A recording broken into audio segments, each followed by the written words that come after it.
di tutti o di gran parte, vedo Peppino, vedo addirittura maestri che dirigono, tutti i ragazzi insieme.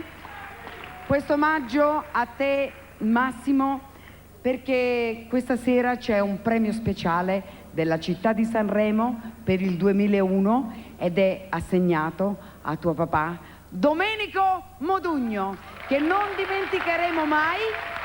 E saluto naturalmente la tua mamma, Franca Modugno, che è seduta in prima fila. Grazie tanto. Sono veramente felice di questa cosa, molto bella, grazie. Tu sei un po' emozionato, sì, immagino. Io sono emozionatissimo perché, insomma, mio padre a me mi manca tutti i giorni, a me. Come manca a me, penso che manchi anche a voi. Assolutamente sì. Non posso, dimmi. Poi volevo salutare in sala il maestro Migliacci, che insieme a papà è stato l'autore di Volare. Franco Grazie. Migliacci, buonasera.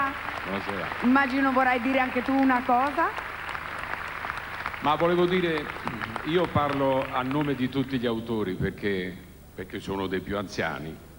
Voglio augurare a tutti gli autori di incontrare un artista straordinario come ho incontrato io in Domenico Modugno. Un artista che è capace di sposare le tue idee, di realizzartele, di ingigantirle, di farle esplodere in tutto il mondo. Quindi grazie. Grazie. Infatti l'incontro di due autori e un interprete, perché tuo papà era autore e interprete, è un qualcosa che fa grande il successo di una canzone, sì. E soprattutto in Italia ha portato la musica italiana per prima forse in tutto il mondo. Adesso vorrei che il signor sindaco Giovenale Bottini, eccolo qua, buonasera. Salve. Leggesse la motivazione e naturalmente ti consegnerà questo premio. Premio speciale Festival di Sanremo a Domenico Modugno, ad un artista nel senso più completo del termine, cantante, compositore ed attore, sempre, comunque protagonista. Ha caratterizzato con la sua arte la musica leggera della seconda metà del millennio appena trascorso e le sue canzoni continuano a riproporre con intatto fascino e capacità di attrazione la loro magia anche nel millennio appena cominciato. Un artista straordinario che più di ogni altro ha valorizzato nel mondo il Festival della canzone italiana di Sanremo, ce lo aggiungo io perché non mi ce l'hanno messo, diventandone nel tempo l'indiscusso emblema. Sanremo, riconoscente e grata, conferisce a Domenico Modugno alla memoria questo premio a testimonianza di un'irripetibile e straordinaria carriera artistica. Sanremo, 1 marzo 2001. Prego.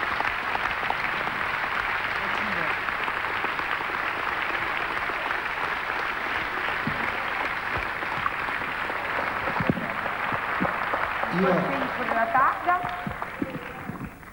Eccola. È un gioiello del nostro amico Cielo, Sergio. Io non so, forse domani mi criticheranno, però questa sera non voglio sminuire il tuo papà. Io prima l'ho visto, mi sembra che, aiutatemi voi musicisti, fosse accompagnato da Maestro Semprini, mi pare, quando cantava Volare, forse mi sbaglio. Ma la cosa tenera che mi ricordo, 25 anni fa, ero con i miei 2 bambini piccoli e mia moglie in una piccola isola fuori dai circuiti turistici. Entriamo nell'interno con un piccolo fuoristrada, trovo una piccola osteria, ordino per l'amor di Dio, chiedo 4 bibite e nel mio perfetto inglese di Oxford, quando arriva questo splendido indigeno col suo pareo, mi porta le 4 bibite e mi dice: volare, vi giuro che è la verità. Ci crediamo, perché non dovrebbe essere vero. Grazie signor Sindaco. Grazie anche da parte di tutta la famiglia e ringrazio anche, quindi oltre il premio, anche la RAI. Un grazie da tutti noi. Indimenticabile tuo papà e tu veramente degnamente lo rappresenti. Ti ringrazio di essere qui stasera e ti faccio tanti auguri per ciò che tu desideri nella tua vita. Tanto lui da lassù vi sta a guardare. Un bacio. Saluto anche Miss Italia Tania Zamparo che gentilmente ha accompagnato il signor Sindaco. Arrivederci, io mi devo allontanare un attimo, grazie ragazzi, perché naturalmente devo leggere le classifiche finali. Vi ricordo allora che fino a